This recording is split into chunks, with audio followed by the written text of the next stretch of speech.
నమస్తే, very good morning. ఆంధ్రప్రదేశ్లో budget సమావేశాలు నిన్నటి నుంచి ప్రారంభమయ్యాయి.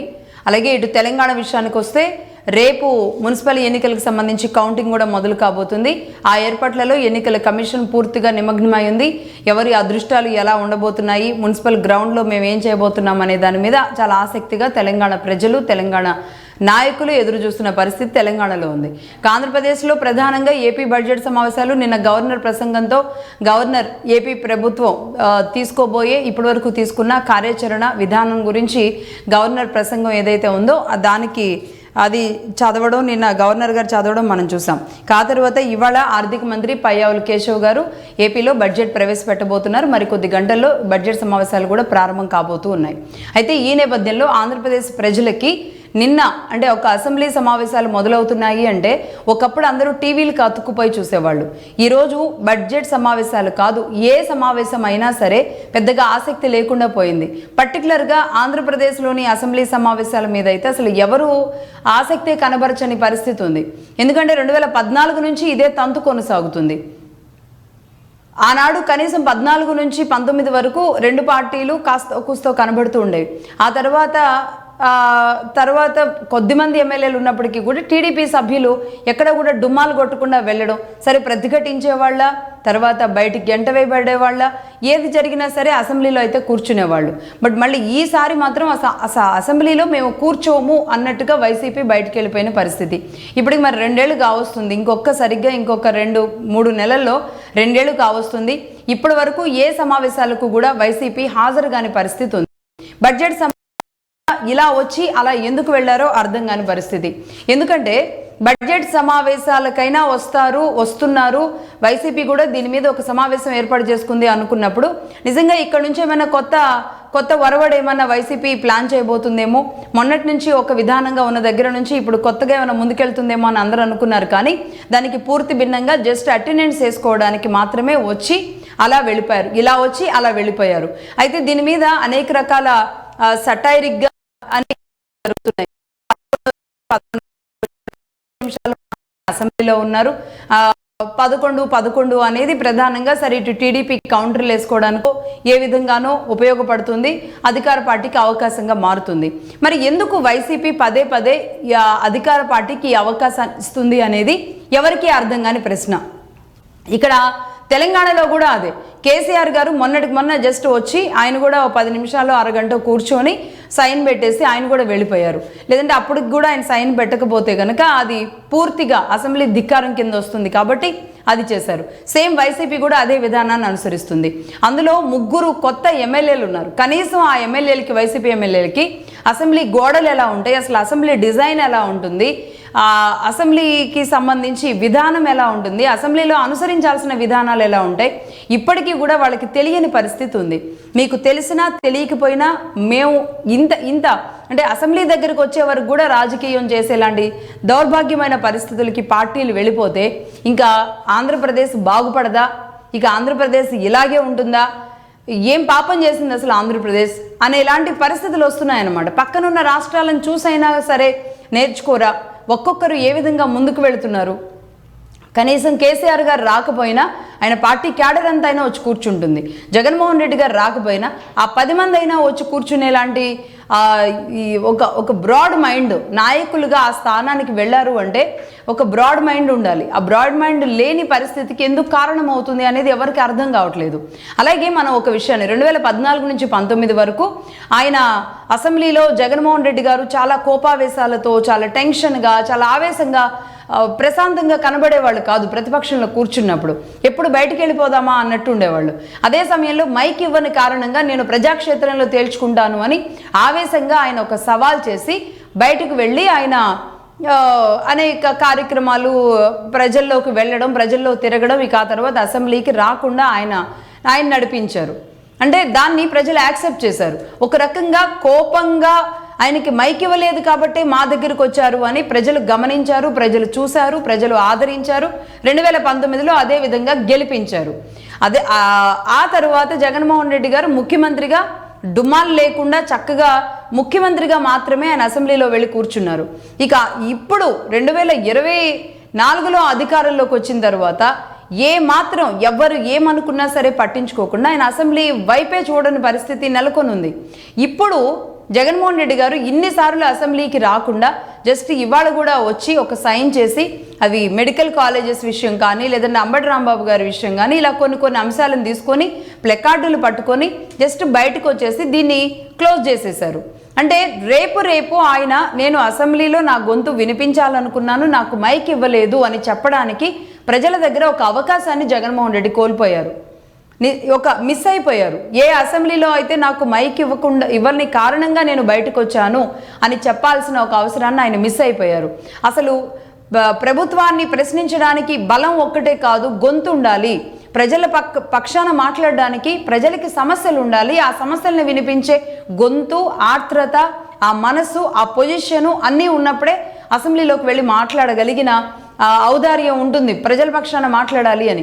కానీ ఇవన్నీ మర్చిపోయి కేవలం ప్లెకార్డులు పట్టుకుని నిన్న బయటకు వెళ్ళిన విధానం చూస్తే గనక ఇలా వచ్చి అలా ఎందుకు వెళ్ళారో ఎవరికీ అర్థం కాని పరిస్థితి నెలకొనుంది. ఇప్పుడు జగన్మోహన్ రెడ్డి గారు ప్రజల్లోకి వెళ్ళడానికి బస్సు యాత్రలో ఏవో కార్యక్రమాలు పెట్టుకుంటున్నారు. అంటే ఏది కాస్ట్ చూపించి ఆయన బస్సు యాత్ర పెట్టగలుగుతారు? ఇప్పుడు అసెంబ్లీకి రాని ఆయన ప్రజల దగ్గరికి వస్తే మాత్రం ప్రజలు యాక్సెప్ట్ చేస్తారా అన్న ప్రశ్న ఈరోజు తలెత్తుతోంది. నిజానికి గతంలో చంద్రబాబు నాయుడు గారిని ఏడిపించి ఇదే అంబటి రాంబాబు గారు ఆ తర్వాత వీడియోలు కూడా వచ్చినాయి. ఎంత దౌర్భాగ్యమైన మాటలు మాట్లాడారు. అవునన్నా కాదన్నా ఆ రోజు వ్యక్తిత్వ హననాలు, అంత పెద్ద మనిషిని, అంత అనుభవం ఉన్న మనిషిని, ఆ వయసు ఉన్న మనిషిని ఇష్టం వచ్చినట్టుగా అసెంబ్లీలో మాట్లాడుతుంటే ఆయన ఏమీ మాట్లాడకుండా కన్నీటితో, అది కూడా ఎవరో తీసిన వీడియో బయటకు వచ్చింది తప్ప ఆయన అసెంబ్లీ నుంచి వచ్చిన ఫుటేజ్ కూడా కాదు. అప్పటికప్పుడే అప్పుడు జరిగిన పరిస్థితుల్లో ఆయన కన్నీటితో ఏడ్చుకుంటూ నేను మళ్ళీ ముఖ్యమంత్రిగానే ఇక్కడ అడుగు పెడతాను అని చెప్పి చంద్రబాబు నాయుడు గారు బాధతో వెళ్ళిపోయిన వీడియో ఏదైతే ఉందో అది వచ్చిన తర్వాత సమాజం అందరికీ తెలిసింది. అంటే అసెంబ్లీ వేదికగా చేసిన సవాళ్లు, అసెంబ్లీ వేదికగా సంధించిన ప్రశ్నలు, అసెంబ్లీ వేదికగా అధికారంలో ఉన్న వాళ్ళు ఇచ్చే జవాబులు, అసెంబ్లీ సాక్షిగా జరిగే ప్రతి అంశం, ప్రతి మూమెంట్ కూడా ప్రజలు చాలా క్షుణ్ణంగా గమనిస్తారు. గతంలో టీవీలను అంటిపెట్టుకొని అసెంబ్లీ సమావేశాలను చూసే ప్రజలు ఇవాళ ఎప్పుడైనా చూడొచ్చులే, ఫోన్ మా చేతిలో ఉంది కదా అనుకుంటున్నారు. అలాగే ఓటు వేసేటప్పుడు కూడా అసెంబ్లీ సమావేశంలో అధికార పార్టీ ప్రతిపక్ష పార్టీ వ్యవహరించిన తీరే ప్రజల్లో రేపు ఎన్నికల సమయంలో ఉదాహరణలుగా మారుతాయి. వాళ్ళు ఓటేసే క్రమాన్ని మార్చే విధానాన్ని కూడా అసెంబ్లీ సమావేశాలు పూర్తిగా ప్రతిబింబించేలా ఉంటాయి. అలా కాకుండా అసెంబ్లీ సమావేశాలని లైట్ తీసుకొని ఈరోజు ఇదే ఎమ్మెల్యేలు, ఈ 11 మంది ఎమ్మెల్యేలకి అసెంబ్లీ సమావేశాలకి సంబంధించి సపరేట్ బడ్జెట్ ఉంటుంది. వాళ్ళు వచ్చినా రాకపోయినా దానికి వాళ్ళకి ఆ బడ్జెట్ ఇస్తారు. అలాగే ప్రతి నెల ఆ ఎమ్మెల్యేకి గవర్నమెంట్ ఇచ్చే శాలరీ ఉంటుంది. సో ఇవన్నీ తీసుకుంటూ, మన డబ్బులే తీసుకుంటూ ప్రజల ద్వారా ఎన్నిక కాబడి అసెంబ్లీలో కాసేపు కూడా ఒక 10 రోజులు కూర్చోవడానికి నిలబడలేకపోతే ఇంకా అలాంటి నాయకులు అవసరమా అనే ప్రశ్న ప్రజల్లో వస్తుంది. కాబట్టి రాజకీయ పార్టీలు పూర్తిగా తీరు మార్చుకోవాలి. సోషల్ మీడియా వేదికలుగా పేపర్ పులుల్లాగా రెచ్చిపోవడానికి, ఒకరినొకరు వ్యక్తిత్వ హననాలు చేసుకోవడానికి, వీళ్ళ వీడియోలు వాళ్ళు, వాళ్ళ వీడియోలు వీళ్ళు ట్రోల్ చేసుకోవడానికి కాకుండా కాస్త కూస్తో నాయకులుగా మా అందరికంటే అన్ని రకాలుగా, ప్రజల కంటే అన్ని రకాలుగా అనేక మంది కంటే, ఎందుకంటే ఈరోజు నాయకులుగా వాళ్ళు గుర్తించబడి ప్రజల చేత ఎన్నుకోబడ్డారు అంటే వారికి ఆ స్థానం ఉంటుంది. ఆ స్థానాన్ని ఒక గొప్ప స్థానంగా చూపించాలి అంటే కనీసం వాళ్ళల్లో కొంతైనా నైతికత ఉండాలి, నిజాయితీ ఉండాలి. నేను అందరిలాంటి వాడిని కాదు, ఈరోజు నన్ను ప్రజలు గెలిపించారు, నేను ఒక యూనిక్ పర్సనాలిటీ, నేను ఒక యూనిక్ పర్సన్ని అని వాళ్ళగా వాళ్ళు, వాళ్ళ పర్సనాలిటీని వాళ్ళు గుర్తించగలగాలి. ఫస్ట్ ఎవరో గుర్తించడం కాదు, ఏ నాయకుడికి ఆ నాయకుడు నా స్థానం ఏంటి అనేది గుర్తించగలిగితే ఆ స్థానాన్ని వాళ్ళ పెద్ద నాయకుడికి చెప్పుకోనైనా సరే మనం కూర్చోవాలి అని చెబుతారు. అలా కాకుండా నిజానికి ఇప్పుడు 2 ఏళ్ళు గడిచిపోతుంది. ఈ బడ్జెట్ సమావేశాలకి వైసీపీ డుమ్మా కొట్టింది అంటే ఇంకా మహా అయితే ఇంకొక ఏడాది ఉంటుంది. ఆ ఏడాది తర్వాత వీళ్ళు వెళ్ళినా ఎవరు పట్టించుకోరు. 2 ఏళ్ళు ఎందుకు రాలేదు అన్న ఆ తర్వాత ఎలా అసెంబ్లీలోకి అడుగు పెడతారు వీళ్ళు? ఇదే అసెంబ్లీలోకి అడుగు పెట్టని ముద్రతో నెక్స్ట్ ఎన్నికల్లోకి ఎలా వెళతారు? ఇలాంటి అనేక ప్రశ్నలు ఉన్నాయి. సో మొత్తంగా పచ్చి బూతులు, ప్రవర్తనలు వీటన్నింటినీ దాటేసి ఈరోజు మేము అసెంబ్లీని లైట్ తీసుకుంటున్నాము అంటే ఇంకా వ్యవస్థల్ని, రాజ్యాంగాన్ని పూర్తిగా ఉల్లంఘించినట్టే అన్న విషయాన్ని వైసీపీ వదిలేస్తోంది. ఇలాంటి పరిస్థితుల్లో మరి ఆంధ్రప్రదేశ్ ఎలా ముందుకెళ్తుంది, ఆంధ్రప్రదేశ్ ఎలా బాగుపడుతుంది, ఆంధ్రప్రదేశ్ని చూసి అయ్యో పాపం అనుకోవడం తప్ప ఏమీ చేయలేని పరిస్థితి ఉంది. ఒక అంశం అది పోలవరం కావచ్చు, అమరావతి కావచ్చు, లేదంటే రాష్ట్రంలో సమస్యలు కావచ్చు.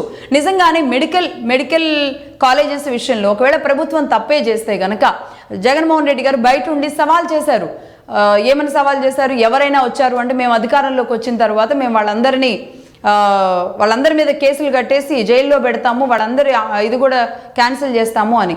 మరి టెండరింగ్కి పిలిచినప్పుడు ఏ ఒక్క వ్యాపారి కూడా రాలేదు. ఆఖరికి నారాయణ మెడికల్ ఇన్స్టిట్యూట్స్కి సంబంధించి వాళ్ళు కూడా మెడికల్ కాలేజెస్కి సంబంధించిన టెండరింగ్లో పాల్గొనలేదు వాళ్ళు. మరి ఇలాంటి పరిస్థితి, ఈ సవాళ్ళు అది బయటేసే బదులు ఇదే అసెంబ్లీలో ఉండి మాట్లాడితే తప్పేంటి? లేదు, ఇద్దరూ కలిసి పూర్తిగా మేము ఇంత ఖర్చు పెట్టాం, మీరు కూడా ఇంత బడ్జెట్ ఇవ్వండి, ఈ బడ్జెట్తో మెడికల్ కాలేజెస్ విధానంలో మనం ముందుకు వెళదామని ఒక మంచి సలహా సూచన ఇచ్చే అనుభవం కానీ లేదంటే ఆ బుద్ధి కానీ లేని ప్రతిపక్షం అనేది రాష్ట్రానికి అవసరమా అన్న ప్రశ్నలు వస్తాయి. ప్రతిపక్షం మాట్లాడకపోతే అధికార పక్షం ఖచ్చితంగా విచ్చలవిడిగా తను అనుకున్నదే చేసుకుంటూ వెళుతుంది. కాబట్టి ఒక కట్టడి చేయడానికి ప్రతిపక్షం అవసరం అనేది చాలా ఉంటుంది. దానిని పూర్తిగా విస్మరించి నేను ఎదురుగా నిలబడను, కేవలం అటువైపు అయితేనే కూర్చుంటాను, అధికారంలో అయితే కూర్చుంటాను తప్ప ఇటువైపు కూర్చోను అంటే ఎమ్మెల్యే పదవులకు కూడా వీళ్ళంతా రాజీనామా చేయాలి. అక్కడ ఇంకొక ఎమ్మెల్యేని గెలిపించుకుంటారో ప్రజలు, లేదంటే ఇంకేం చేస్తారో ఆ తర్వాత అసెంబ్లీ సాక్షిగా ఒక గొంతులు వినిపించే అవకాశాలు అయితే ఉంటాయి. బట్ చూస్తున్న వాళ్ళకి మాత్రం నిజంగా ఆంధ్రప్రదేశ్ పరిస్థితి ఇలాగే కొనసాగితే ఇంకొక 3 ఏళ్లలో మళ్ళీ ఎన్నికలు వస్తాయి, మళ్ళీ రెడ్డొచ్చే మొదలే అనే సామెతగానే ఉంటుంది తప్ప ఏ ఒక్కరి చేతిలోనో ఆంధ్రప్రదేశ్ అన్ని రకాలుగా అభివృద్ధిలో ముందుకు వెళుతుంది అనేది మాత్రం డౌట్గానే, వేల డౌట్లుగానే ఇది మారే అవకాశాలు స్పష్టంగా కనబడుతున్నాయి. ఇదేదో ఒక పార్టీని విస్మరించడానికి, ఒక పార్టీ విధానాన్ని తప్పుపట్టడానికో ఇది కాదు. నిజానికి ప్రతి ఒక్క వ్యక్తి రాజకీయాలకు అతీతంగా ఆలోచించాల్సిన అవసరం ఈరోజు ఉంది. రాజకీయాలకు అతీతంగా చూస్తున్న ప్రతి ఒక్క ప్రజలకు కూడా ఇది అర్థం కావాలి. ఆ నియోజకవర్గ ఎమ్మెల్యేలను కూడా మీరు ఎందుకు అసెంబ్లీకి వెళ్ళడం లేదు అని నినదించాలి. అధికార పార్టీ ఖచ్చితంగా వీళ్ళు రాకపోతే అధికార పార్టీకి చాలా మంచిదే. ఆ అవకాశాన్ని కూడా ఎందుకు మరి ప్రతిపక్ష పార్టీ ఇస్తుంది అనేది కూడా అర్థం కాదు. కేవలం మేము సోషల్ మీడియాలో మా వాళ్ళు మాట్లాడతారు, వాళ్లే ఎమ్మెల్యేలు, వాళ్లే ఎంపీలు అన్నట్టుగా మారితే ఇంకా సోషల్ మీడియానే తీసుకొచ్చి అధికారంలో కూర్చోబెడితే సరిపోతుంది. రైట్, ఈ అనాలిసిస్ ఇది. చూస్తూనే ఉండండి మగధా న్యూస్.